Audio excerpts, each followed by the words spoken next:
Sérgio, nós já estamos assim praticamente nesse finalzinho de congresso, né? Todo o Brasil aqui reunido nesse congresso, aqui acontecendo no mês de julho em Belo Horizonte. O que você tem a dizer? O que você sentiu? O que o teu coração pensa nesse momento? Olha, o congresso é sempre um momento de alegria e festividade, na medida em que a gente encontra com irmãos, irmãos no sentido de laço do sangue de Cristo, né? Que nos une por uma fraternidade e uma amizade que só é possível no amor de Cristo. E a gente se encontra, especialmente nessas oportunidades, e o coração da gente se alegra em perceber o amor que é trocado, o carinho, né? A pergunta de como você vai, como estão as suas dificuldades, a sua vida. Só isso já é um valor imenso. As pessoas realmente têm sede de amar e ser amadas. E isso me parece que encontra o seu lugar aqui no Congresso. Então, independente dos nossos temas e das nossas iniciativas humanas de coordenação, o povo se encarrega de espalhar e compartilhar esse amor, como quem compartilha um alimento. Falando em alimento, falando em partilhar, nós estamos aí tão empenhados com a construção do terreno em Canas, não é? Nós sabemos disso muito bem. A Renovação Carismática, juntamente com todo esse povo aqui, preocupados em levantar tijolinho por tijolinho. E eu sei da história de Salvador Zimbaldi, que também esteve junto com vocês nessa questão da conquista do terreno, não foi, Sérgio? Verdade. Na verdade, olha, eu diria que o grande mérito do Salvador Zimbaldi foi, junto com a sua equipe, ter tido a ideia de como conduzir a negociação, porque é bem verdade que nem ele próprio podia imaginar aonde encontrar.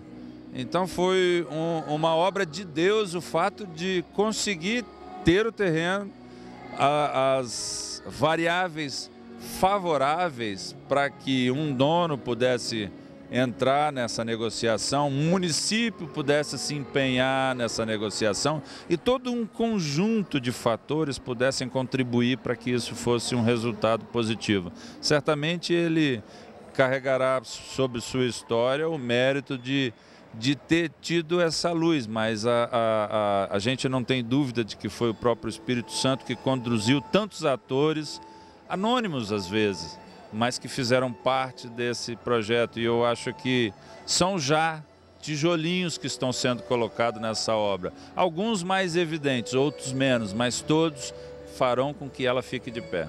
Agora, Sérgio, você trabalha muito com fé e política, não é? Isso em todo o nosso Brasil.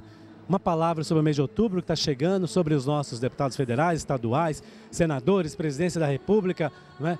Cada momento, o que tem que passar, o que o católico tem que pensar?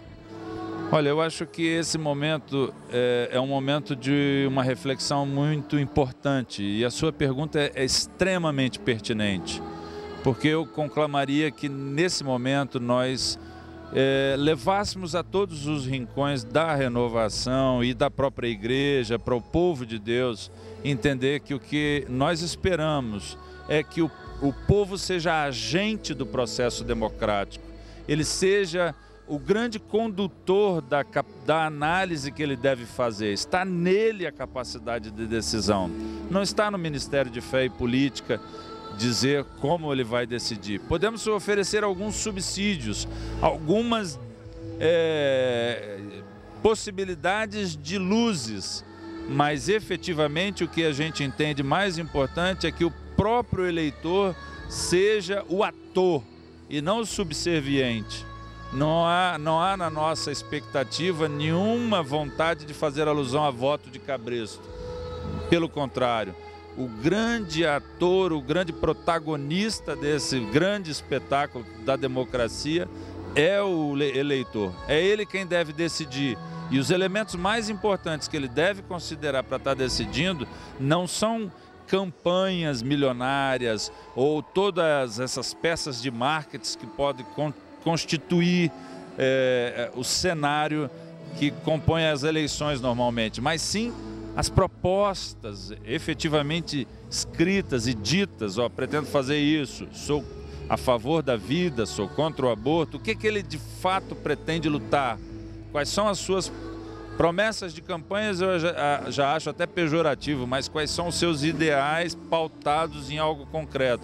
E também a sua história. Qual é a história que ele oferece? São esses os elementos mais importantes para se julgar.